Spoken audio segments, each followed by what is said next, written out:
There's a little garage on a small town street.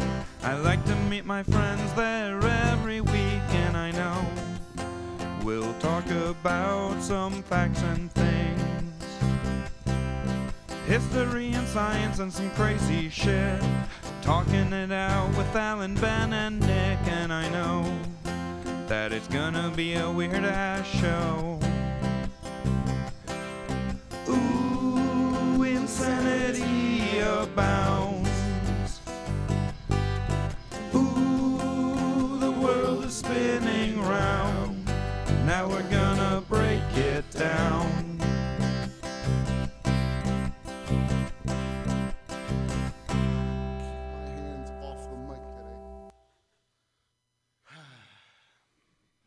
All right, thanks for tuning in, everybody. We are Informed and Confused. I'm Ben. I'm Alan. And I'm Nick. Either of you remember who we're talking about today? I do, which is why I'd like to start with a very odd question. What is the value of a single human life? The value of a single human life is a single human life. No more, no less. I disagree. Do you want the literal answer or the philosophical answer? I would like an answer, and then I have my answer. The literal answer is actually pretty damn cheap. The things that make up the human body are actually not all that particularly expensive. Are you saying you that buy can them be bought with a children's allowance at a marketplace? Yep. Something like that. Little I don't bit know of the exact numbers. potash, carbon. Now, just be sure that's an equivalent exchange, Alan. That's important. I'm Even if it willing- does just lead to World War I on the other side of the gate.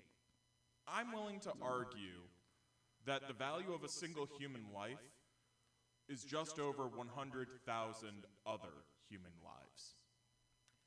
And if you're In a what little it can accomplish. And if you're a little confused on my math, well, today we're talking about a man named Raoul Wallenberg, or Raoul Wallenberg.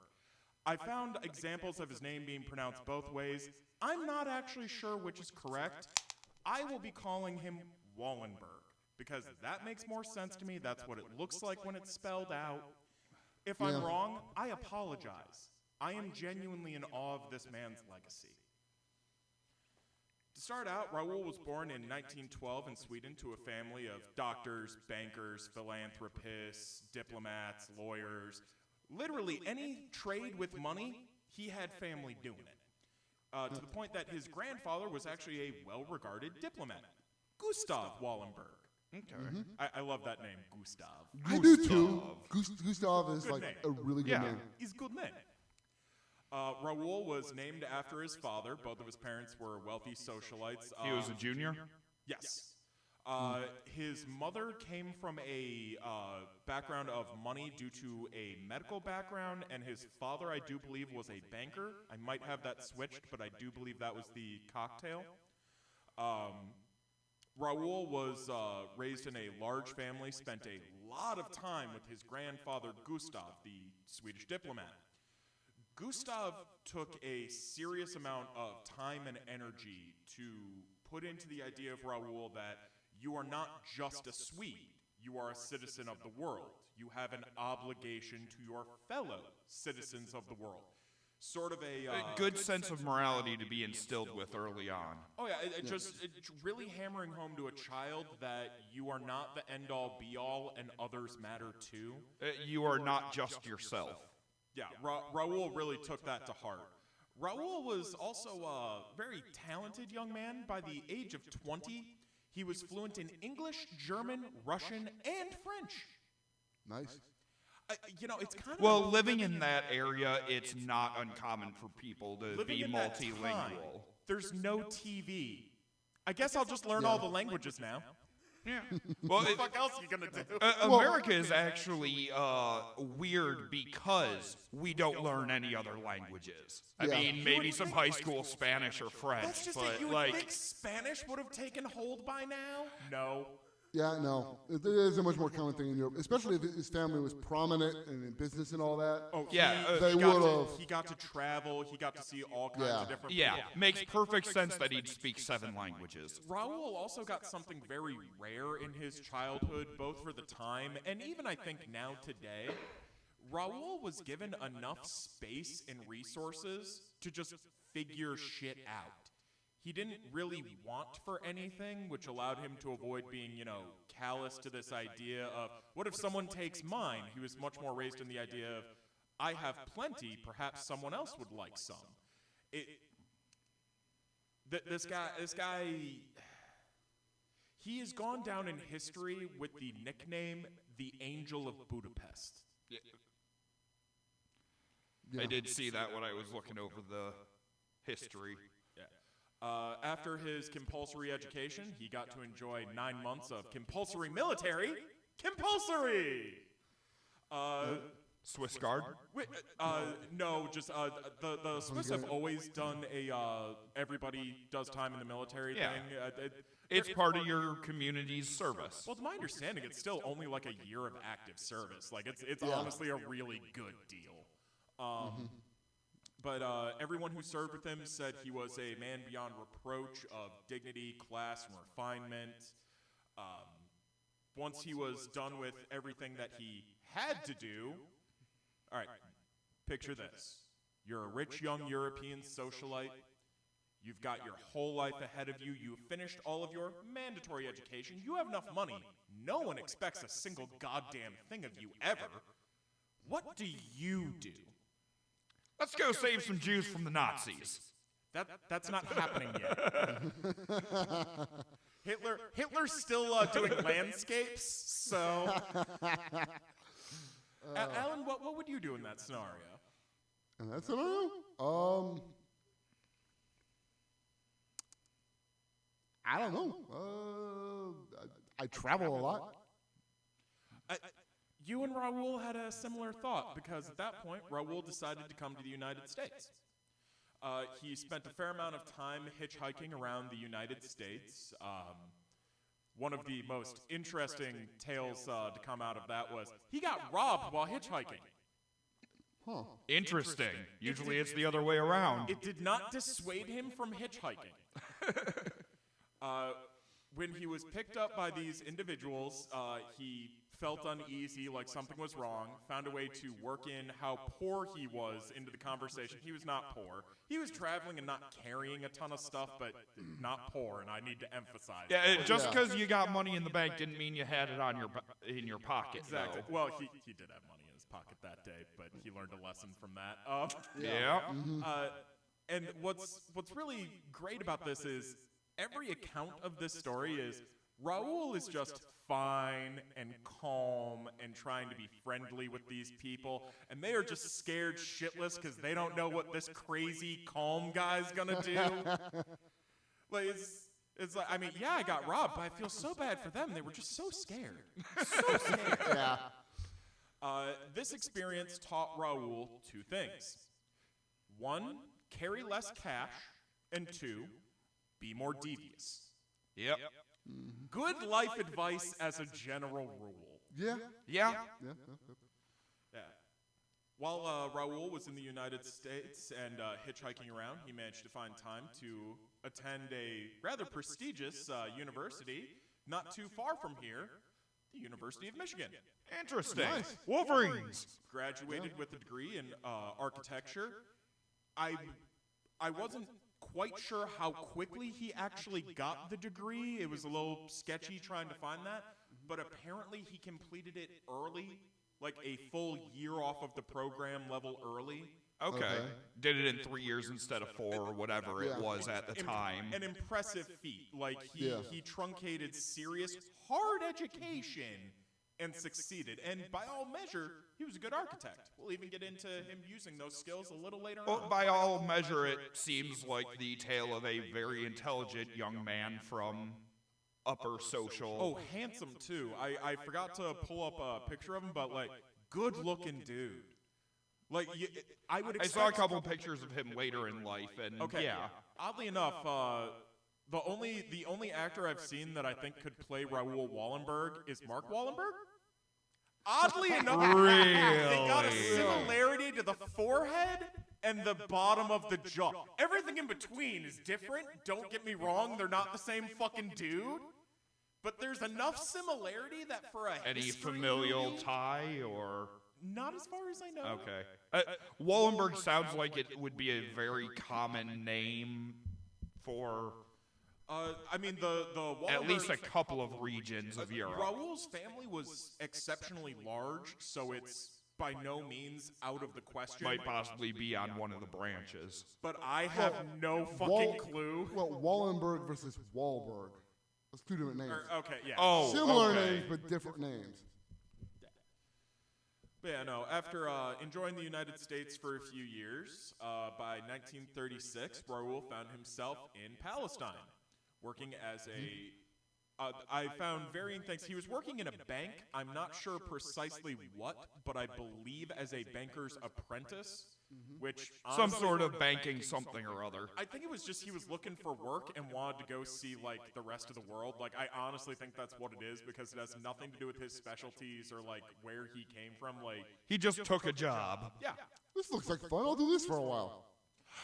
That kind of seems like his story thus far. Huh, this seems like fun. I'll go do that for a while. Kinda, sorta. Like, kinda. While he was in Palestine, this was the first place that Raoul really ran into the consequences of Nazi racial politics. And this is in 1936, so when we Okay, try to so look at what's going a on couple in of the rest years the world, before breakout of The war. Yeah. event. the shit has not hit the fan, but everyone It's can on the smell rise. it. Yeah.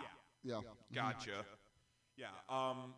In Palestine, Raoul was surrounded by, and this is the way it gets characterized in the various biographies that I looked at, in the various documentaries that I watched for this. So, if anybody wants to split hairs with me as to where the most refugees during the Holocaust ended up, where populations were at what time, I'm not interested in having that discussion.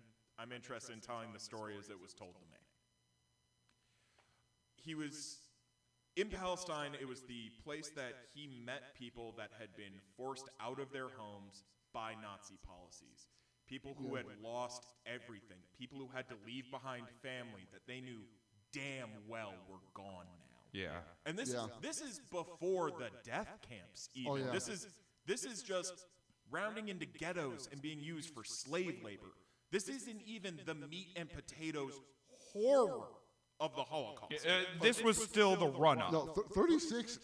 I could be wrong on this, but I'm pretty sure the even like the ghettos didn't happen yet, because those were open mostly in Poland, and we haven't gotten to that yet. At this point, I think you've mostly just gotten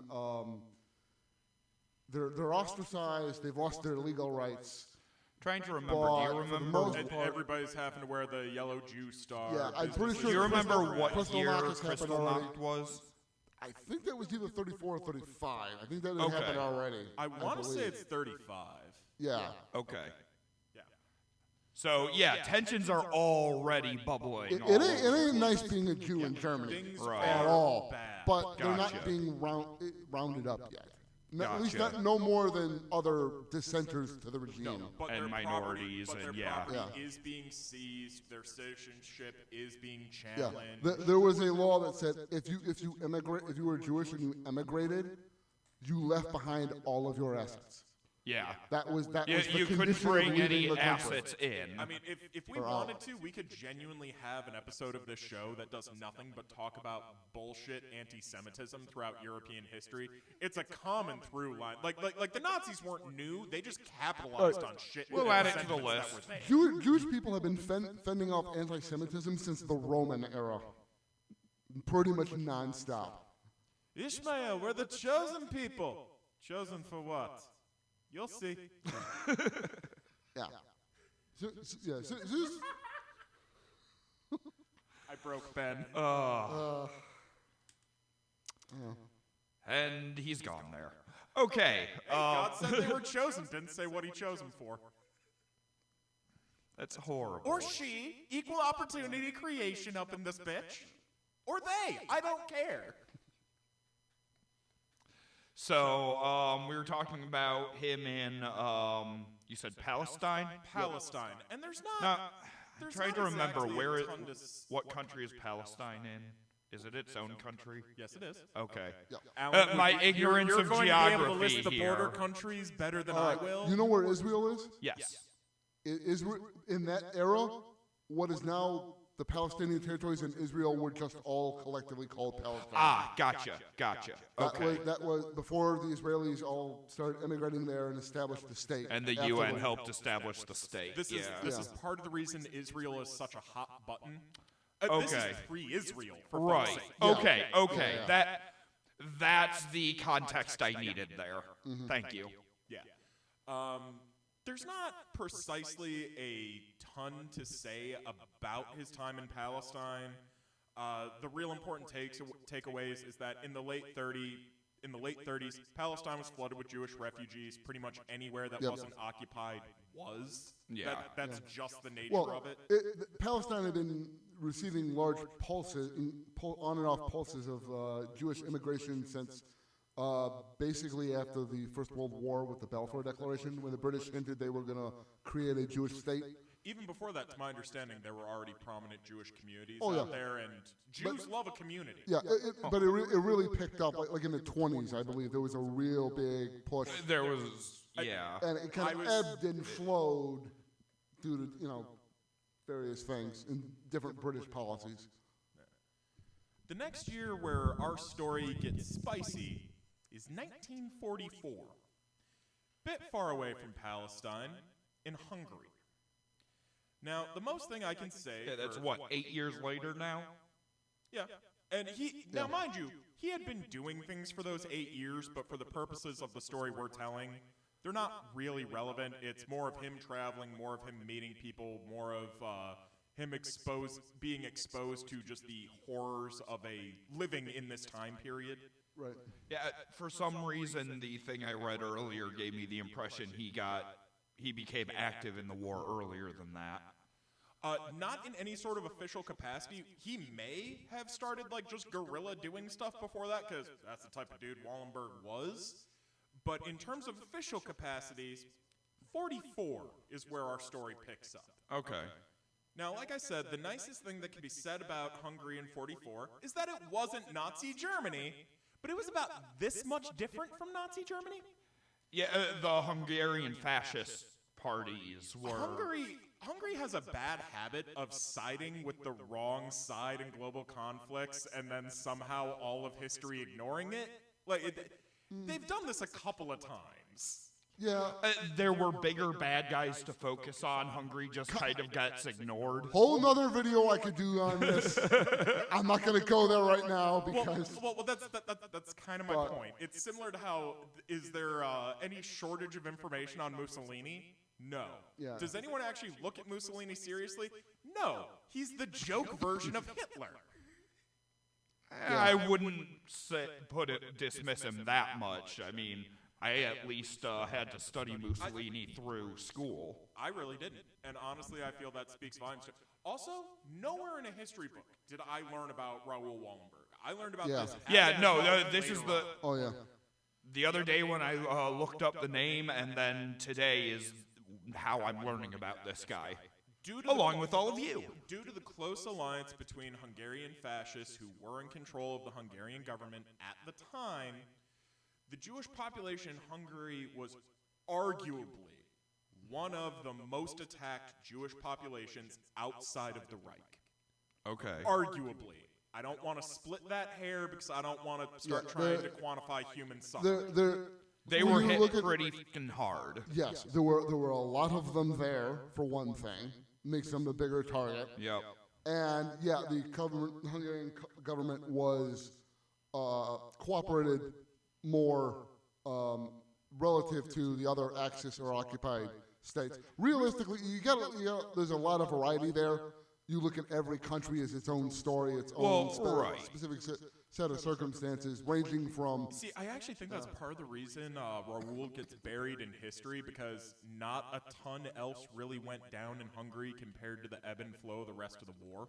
The two biggest things you really get out of Hungary with World War II are the fact that the Hungarian army fought alongside the German army in the invasion of the Soviet Union. And the guy Which who I believe is where Wallenberg finally ends up, but we'll get there. Yeah. And like I mentioned to you earlier, at a certain point, it was either in 44 or early 45 when the Soviet army was clearly on its way, and the war was obviously over at that point. Mikos Horthy, I think the guy's name is, ex-Austro-Hungarian admiral. Also, one of the most quirky thing everybody remembers about World War II Hungary, run by an admiral. Despite having being completely landlocked. But, Admiral can mean many things. Well, he was an Sometimes admiral. it just means he has the largest hat. He was an admiral in the Austro-Hungarian Empire, which did in fact actually have a navy. But then, Hungary lost that territory after World War I. But he tried to pull Hungary out of the war at, like I said, late 44, early 45. And Hitler didn't like that, and basically sent in the German army. And I can smell it. I'm not about to fill this garage full of propane, so. Yeah, turn it off for now. We'll deal with it after the recording. Technical difficulties, folks. all right, but so he tries to end the war. Hitler doesn't like that. Hitler sends in the German army, overthrows him, and puts in a puppet leader who, you had the name? The guy. It might not be the leader of the state. It's the SS general who's in charge of the forces in Hungary. Oh, okay. All right, that's different. That's different then. All right. But we're replacing him with some other stooge to run the country for the duration of the war. But Now, in 44, Raoul was sent to Hungary as a part of the WRB, the War Refugee Board, an organization based in Sweden but was a collection of multiple governments. He was officially listed as secretary for the Swedish embassy, but that is not what he was there to do in any way, shape, or form. Yeah, I saw he was supposed to be like the ambassador to Budapest or something like that. On paper, he was a Swedish ambassador, the first ambassador in Hungary, because apparently they're ranked. First rank, not first, as in time of lineage. no, Hungary and Sweden had diplomatic relations before this. Yeah. I thought they His did. grandpa, Gustav. Yeah, I thought you'd mention. Making Gustav proud. Love me, Daddy Gustav. I'm sure he did. I'm sure he did. Raoul definitely felt love from his family in his lifetime. He was too good of a person not to. Raoul's only condition to taking the job was that he wanted to report to absolutely no one, have no scrutiny, and to do things according to his own will. He wanted to be a loose cannon on the edge with nothing left to lose. Perfectly reasonable. Bad cop diplomacy. Right. I love it. At this point, one of his very first acts was to open a new diplomatic office, at which point he hired in the neighborhood of 400 Jewish employees and told them to remove their yellow star markings, which was... They are on if he opened an embassy grounds belong to a different country, he can do that. They were now under protection of the Swedish government and considered Swiss citizens by extension. Yep. They weren't. This is mostly a lie. They were under Swedish protection because they were technically Swedish government employees. It's bullshit, but it's great bullshit. Oh, yeah. Also, when he hired these people, he did not pay them. The work they did was in exchange for, hey, you're not going to get shot by me. Right. Yeah. Making this the only justified unpaid internship in all of world history. Hey, so long as it's an unpaid internship, it's not slavery. That's what they keep telling folks. His next big contribution to this is something called the Schutzpass. And these are relatively well known amongst Holocaust scholars, so I'm just curious, have either of you ever heard of the Schutzpass? Vaguely familiar, but I couldn't tell you about it. I know you told me about this earlier when we were discussing this guy way back when, but I don't remember the details. The Schutzpass is a document designed by Raoul Wallenberg himself, loaded with seals, and stamps, and impressive Really filigree official. and details. Super official. It looks so official. Dude, there's like 7 stamps in that bitch. Do you know how official 7 stamps is? Super duper official. Now, when he started making these, and basically the Schutzpass was just a bullshit passport proclaiming you were a Swedish citizen. Yeah. And 1,500 of them were absolutely legitimate, and the Swedish government told Raoul to do this. How many did he actually make? Well, that's a real question. In terms of number of passes that were used that wound up somewhere in some form of bureaucracy that we have found later and are able to actually catalog, we know factually at least 20,000 people got out on the Schutz passes alone. Okay. I thought I had read something that had 6 digits. But Oh, his total number saved is much higher, and the simple fact of the matter is every single number is contested. The numbers I'm giving because you... we just don't know. The numbers I'm giving you are the lowest agreed amounts because I didn't want to come out here and beat the drum any harder because I believe it's already clear that I've got a hard-on for this man. Like, Yeah. yeah, Fair analysis. Yeah. Again, to really put this in context, the Schutz passes we know saved at least 20,000 people. Oskar Schindler got about 1,200 people out. Yeah.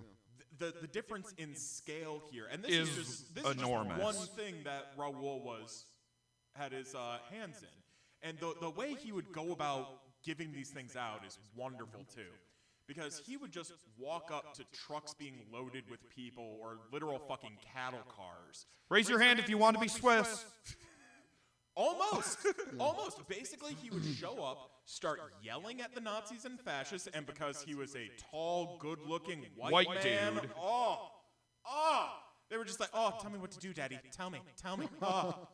You also have to Fascists- remember he grew up in a household with money, so he already had the bearing of a gentleman. Like, absolutely he had everything needed to click that hindbrain in the Nazi soldier that went, yes, sir.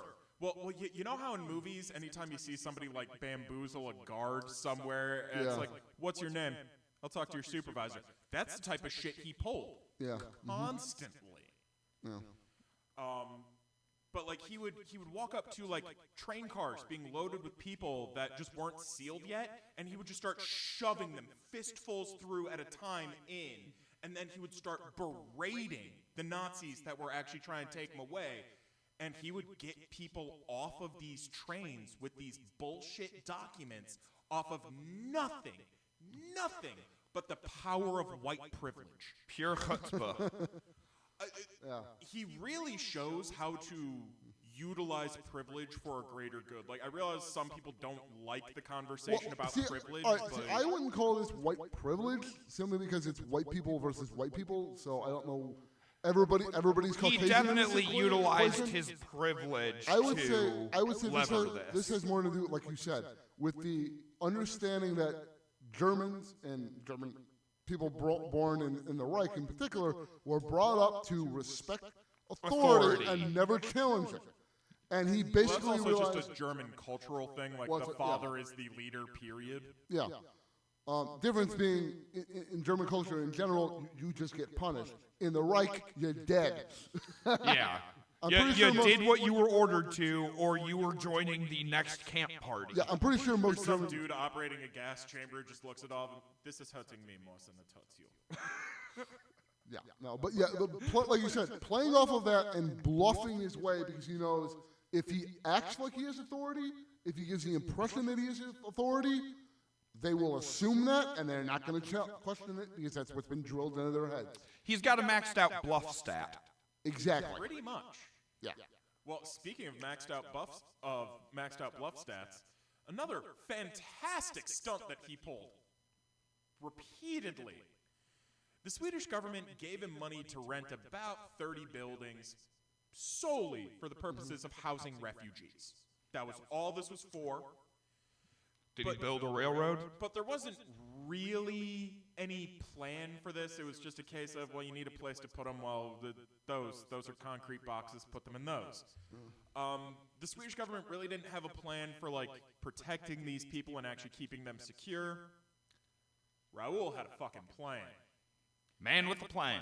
Raoul What's just his starts plan? putting Swiss flags up on these buildings, even ones that he doesn't own, that he just knows have a bunch of Jewish people living in them, and proclaiming that they are now under the protection of the Swiss government.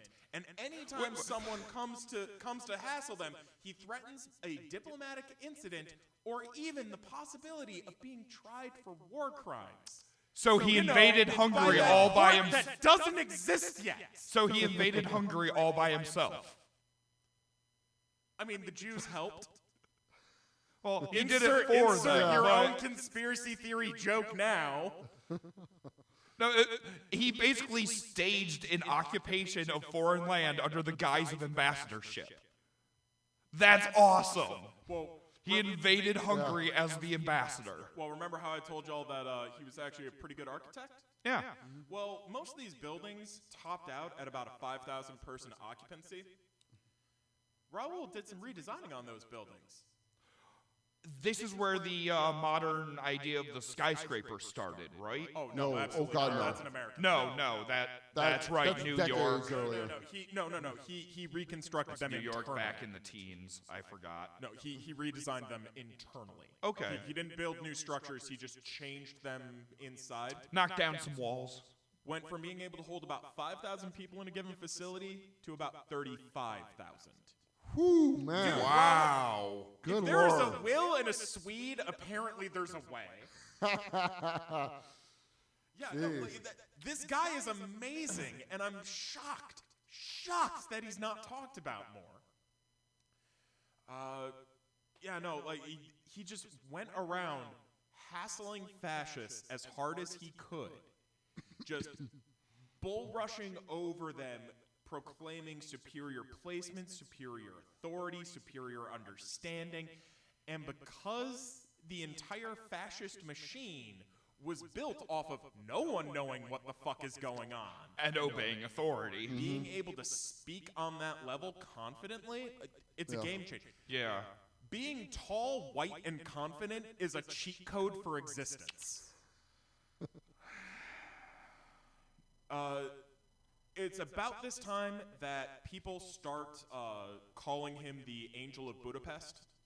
This name outlives him, quite obviously, as I'm repeating it. Right. But he became an Well, absolute... if a lot of his, this is in Hungary, he was ambassador in Budapest at the time.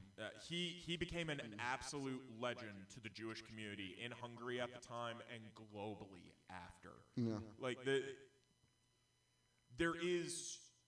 I don't feel there's a single modern Jewish person alive Who wouldn't recognize the name? that isn't in some way touched by Raoul Wallenberg. Like, even if it's like some weird thing where it's like your cousin thrice removed by marriage. Right. Like, they wouldn't exist if Raoul hadn't saved their great-grandparent or something. Like, Right.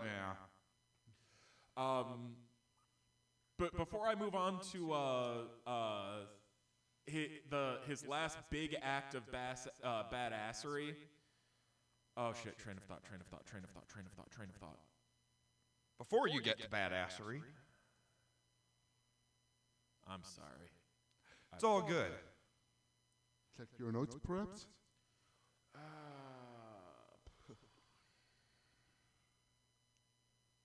Nope. I fucked up. I lost the point I was gonna make. Oh well. Yeah. So he's been doing all of this through 1944. Now I remember how I was kind of pairing this. It's not the point I was gonna make, but at least flow's better. As I stop you and destroy any flow. No flow in this garage. Not on this show. All of his actions also got him noticed by the Nazis, even though he wasn't in the Well, Reich. of course. Hitler's personal nickname for Wallenberg was Jew Dog Wallenberg. Nazis not great on the nicknames. It's always Jew, animal, their name. Okay, to be fair, you look It's at... always Jew pig somebody, Jew rat somebody. Vermin, something I think better. Vermin was very Yeah. popular as well. Yeah. You look at humanity as a whole, and we've never been good at insults through politics and things. Like you look throughout anything, and bad nicknames are universal. I don't know, the gerrymander stuck. Yeah, although that's not really. It started as an insult, and now it's just a textbook neutral political term. So does that really? It didn't stick as a.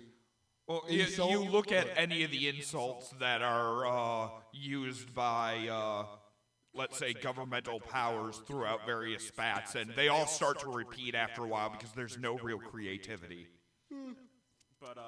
But that's beside the point.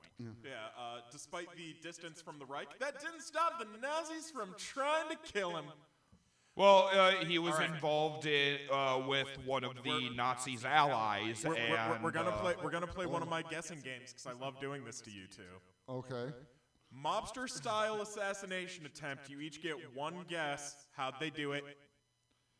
Drive-by shooting. Or train-by shooting. Because they both happened. Trains were more popular. Right, but It's mobster as fuck. send in an attractive blonde assassin. Cement boots. You know, I have a sneaking suspicion, much like myself, he had a thing for the raven-haired ladies. Just a theory, probably just projecting, but I get the feeling we'd be competing at the bar. That's all I'm saying. I mean, he'd win, but that's not the point. No, they tried to car bomb his ass. Nice. Car bomb. This began Wallenberg's habit of sleeping in different locations every day after this attempt. Randomly moving around. Yeah, no, tried to use public transit for what had existed in those days. He, again, didn't stay anywhere very long. And the entire Taxis time, and shit like that. Oh, and the entire time, he's basically directing the local Jewish community because the Jewish community is also functioning as a resistance to the fascists. They're having to defend themselves. To the point that he actually went through the Jewish communities, found young men who looked Aryan, put them in both Nazi SS uniforms and I'm forgetting the Hungarian fascists, what their name is. They have a title too, but I'm forgetting what it is. I don't remember seeing it in anything But I yeah, saw. their uniforms as well, and placing them outside of these Buildings? bullshit buildings with Swedish flags saying you can't come in when everyone can just come the fuck in. Yeah, no, decoy guards in order to dissuade various gangs of militant fascists from just coming in and starting trouble. Like, dude had shit on lock. And the entire time, people are actively trying to kill him. Yeah. And he still pulls this off. Resistance leader style. Very impressive. Which brings us to probably Raoul's single greatest achievement.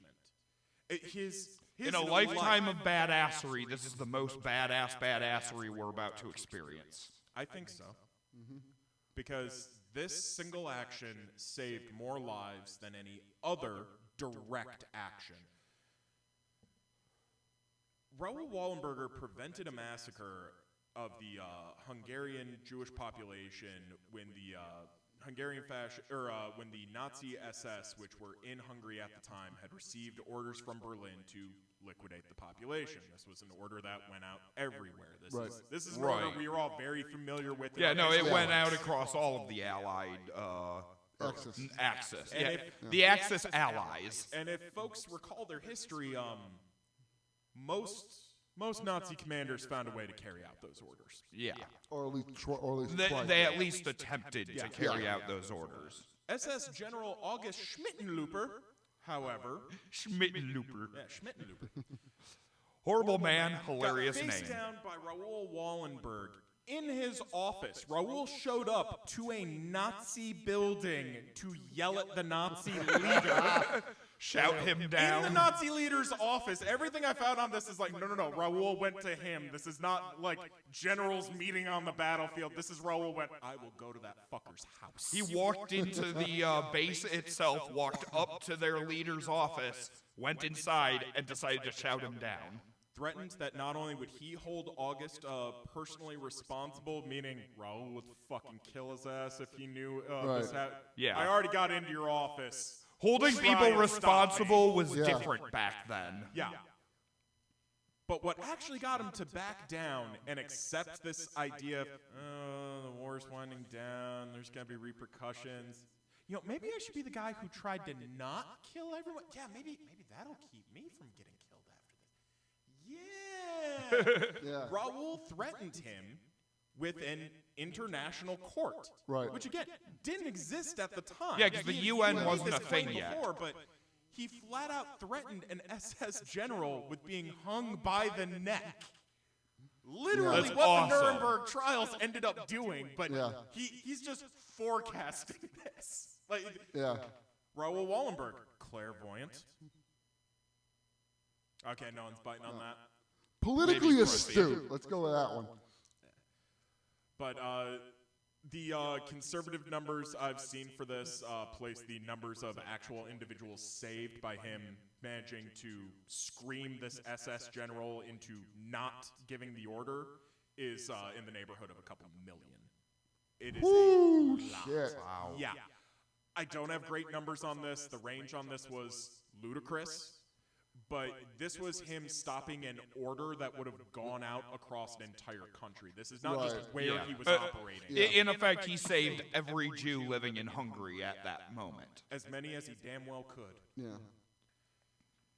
In January of 1945, Raoul Wallenberg was captured by the Soviets. The Soviets believed Raoul Wallenberg was a spy. Now, they had two reasons for this. Number one, Raoul's school buddy who got him hired with the WRB, the War Refugee Board. Okay. You guys remember that? Yes. Yeah, they were the ones that put him in as a Swiss ambassador, right? Well, that guy was a spy and did get captured spying. I don't And he have rolled over on real Wallenberg? details on that. No, Wallenberg wasn't a spy. He was a Swiss Okay, operative, well, but he wasn't a spy. Right, but... Yeah, no, so he was a spy. But what really screwed him over here, the Russians just didn't comprehend how anyone would want to help Jews. Yeah. Yeah, cultural racism. They found it incredibly suspicious. Not here to comment on that. Anti-Semitism as a well-documented history. Long before the Germans were notorious The Russians for have been anti-Semitic pogroms aren't forever. new. In World War I, in the Eastern Front, the Jews were running to the Germans to get away from the Russians. Yeah. The Russians have been harder on the Jewish community much longer than the Germans were. It's just it's Russia. Nothing can be nice. Now At the time, I'm trying to remember, the Russian army was known as the Red Army, right? Yes. Yeah. And they... everything I saw said that... called that? The Red Army? I mean, I that's, have that's no not an idea. official name. That was always a colloquialism. No, I mean, I thought that was like what they were still calling themselves. I thought that was like... It's like how Marines call themselves grunts or ground pounders. I don't know, because red is an explicitly communist identifier. Yeah, I thought the Red Army So- now referred to the Chinese army. But anyways, Because Reds is just a derogatory for term communists, yeah. in the West, yeah. So, But no, from what I saw, like January 17th of 45, he disappeared. And we had no idea where Wallenberg was until the Russians announced he died in the really bad one that was the KGB head prison base in July, I believe. You're not super far off, but it was, as far as it being the 17th, I believe it was earlier in the month than that. I believe it was like the 5th or 6th. I believe it was the first week of the month.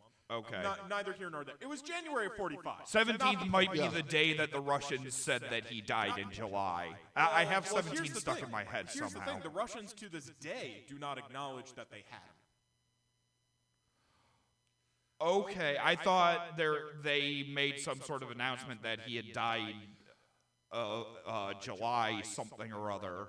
Because of the nature of power changing hands in the Soviet Union Lubyanka. after Stalin's death. Yes. Yes, Lubyanka. that's We will talk about the dread Lubyanka, but Sorry, let it was me just- bugging me because I couldn't remember the name. It's okay. I was giving you points because you knew what the fuck the Lubyanka was. So Yeah. you know what? You're good. Ben gets points. Non-refundable, non-exchangeable, no cash value points. We'll just keep a ticker in the bottom corner.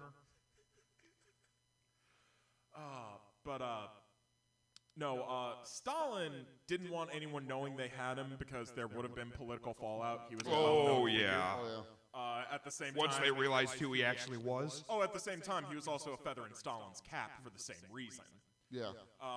Once Stalin was gone, there was documents saying that he had been taken into Soviet custody, and then the trail goes cold. In the 80s, the U.S. lobbied to get extra information on Sweden's behalf to find out the ultimate truth of what happened. Sweden politely declined. They simply didn't want to stir the pot. Kind of understandable, but the general consensus, and there is huge disagreement about this, but the era I feel confident in is that Raoul Wallenberg died inside of the Lubyanka prison complex sometime in the early 1950s. Okay. Okay.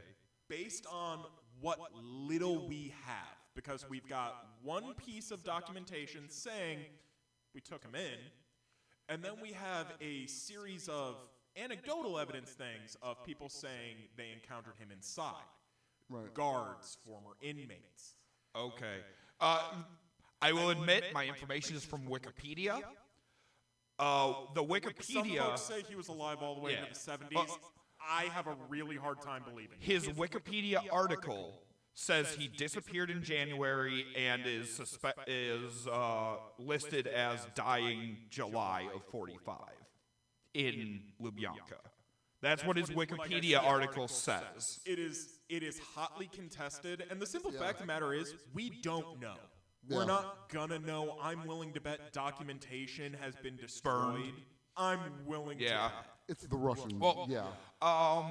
Let's see, 40s or 50s, there would have been a young officer named Vladimir Putin working in the KGB at this point, correct? Oh, no. No, I thought he... He's not that old. Putin would have been born in like the 50s or I thought something. Putin was like 65.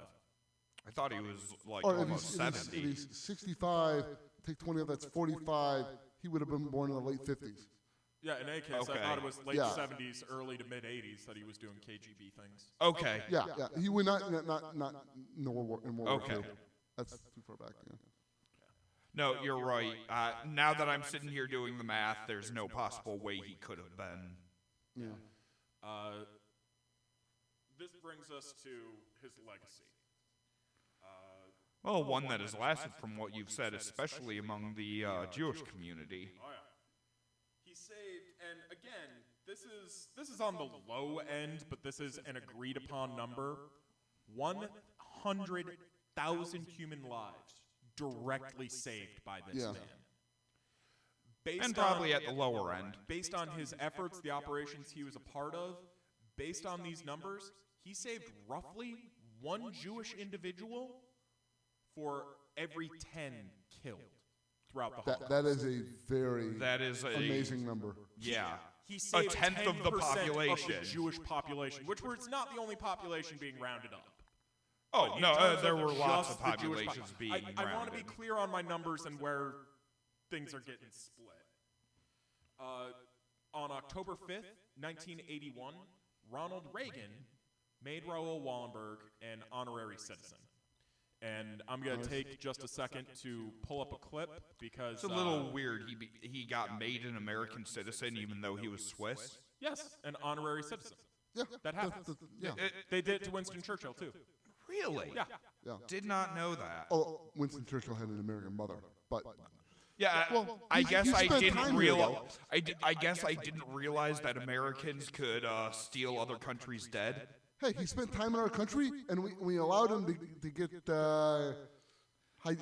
get robbed. So No, we I owed mean, it to him. okay, if the Mormons can steal other religions' dead, I guess Americans can steal other countries' dead.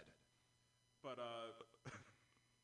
I feel I don't have a lot nice to say about Mr. Reagan, but I do believe that Mr. Reagan spoke very eloquently. And based on that, I believe our former president deserves last words on this topic. Okay. Initiate commercial. Yeah, well, no, it didn't do an ad. I'm just gonna hold this right over my microphone and hope it works.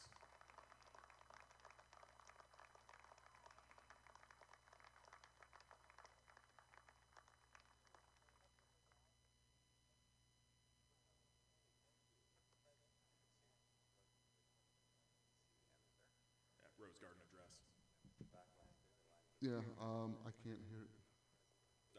He's not started yet. He's shaking hands with politicians, glad-handing. I pulled up a clip. Okay.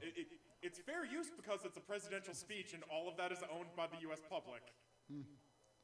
But it's going to take a minute before he takes the actual microphone. It's a 4.5-minute clip. Most of it's him speaking. We'll just. All right, here he comes. Kipper's approaching the podium. Okay, quiet. Not only a distinguished gathering here on the platform, but a distinguished audience out here. Today, we're here for, I'm signing a bill to make Raoul Wallenberg an honorary citizen of the United States. But in making him a United States citizen, I think we're the ones that are being honored. Raoul Wallenberg is the Swedish... Do you want me to restart it? Yeah, I don't. We can edit things out. We're not getting any... Yeah, it's not registering at all on the mic. Yeah, not showing up on the oscillator at all, so... Oscilloscope, thank you. It oscillates, damn it. No, you're right. That tool has a name. Very proud of you. No, we won't hear it because of the way that works. It is being recorded. Not only a distinguished gathering here on the platform, but a distinguished audience out here. Today, we're here for, I'm signing a bill to make Raoul Wallenberg an honorary citizen of the United States. But in making him a United States citizen, I think we're the ones that are being honored. Raoul Wallenberg is the Swedish savior of almost 100,000 Jewish men, women, and children.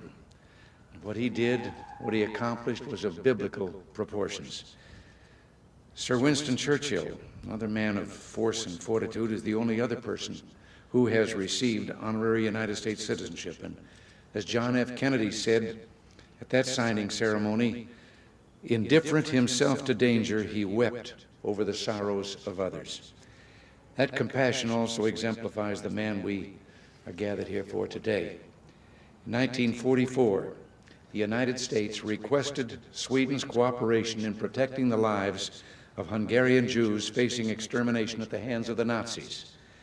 In the months that followed, the United States supplied the funds and the directives, and Raoul Wallenberg supplied the courage and the passion. How can we comprehend the moral worth of a man who saved tens and tens of thousands of lives, including those of Congressman and Mrs. Lantos? In 1945, in violation of diplomatic immunity and international law, he was seized with the Soviet Union. The Nazis were gone, and the Soviets had come in as an ally. And yet, today there is evidence that he is still imprisoned by the Soviets. Wherever he is, his humanity burns like a torch.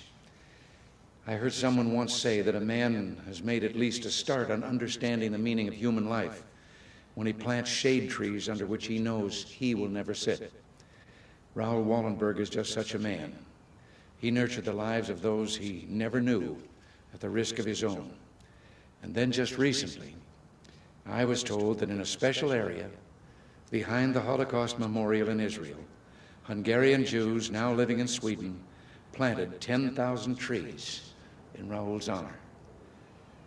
Mrs. Lagergren, Mr. von Dardel, we're going to do everything in our power so that your brother can sit beneath the shade of those trees and enjoy the respect and love that so many hold for him.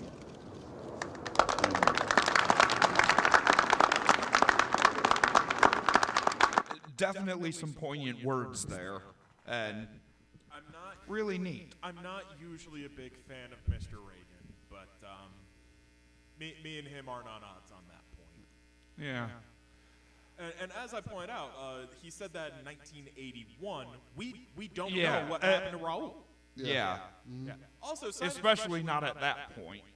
Also, something that I forgot to bring up earlier, but it kind of doesn't matter. Y'all remember that lesson about being more devious? Yeah. Anytime official funds ran dry, and the only reason I bring it up is because Reagan mentioned about the U.S. throwing money at him, which they did. Anytime money ran dry, he just lied and stole to get more shit. He was not above committing petty crimes to get goals done. Well, he was officially in a war zone, so, unofficially. Sometimes being a good person includes acts of civil disobedience. But yeah, Raoul Wallenberg. Definitely a man to look up to and look back on. Worthy of discussion, yes. Yeah. I truly think it's criminal that he's not a unit in U.S. history textbooks. It's like it. Seems like someone who should be taught, but like Oscar Schindler gets a movie that wins tons of awards. Where the fuck is the Wallenberg movie where he's just punching Nazis? I want this movie. Oh well, make your pitch. Mark Wahlberg is. I guess this is going next on the up, internet. informed and confused to Hollywood. This is going on the internet, so I guess it is technically us making a pitch for it into the endless void. Well, no, that just means when someone does actually make a Raoul Wallenberg movie, we can claim that they stole our copyright. No, all you have to do is prove that you were working on it prior to. You don't have to have documentation. Like you don't need to hold paperwork saying I have a legal copyright. You just have to prove that you were operating under that. It's like, if anyone ever showed up with our same podcast name, motherfucker, no. Yeah. Mm-hmm. Like, production? 2018, asshole, no. Yeah. Yeah. Well, thanks everybody for tuning in and listening to us. You can find us on YouTube, SoundCloud, and over at our Twitter. At InfoConfused on Twitter.com. Like, subscribe, follow. Enjoy. Yeah, come check us out. Thanks for listening. We are Informed and Confused. I'm Ben. I'm Alan. And I'm Nick. Go punch a Nazi.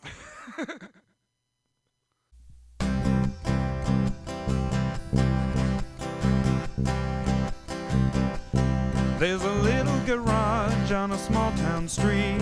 I like to meet my friends there every week, and I know we'll talk about some facts and things. History and science and some crazy shit. Talking it out with Alan, Ben, and Nick. And I know that it's gonna be a weird-ass show. Ooh, insanity abounds. Ooh, the world is spinning round. Now we're gonna break it down.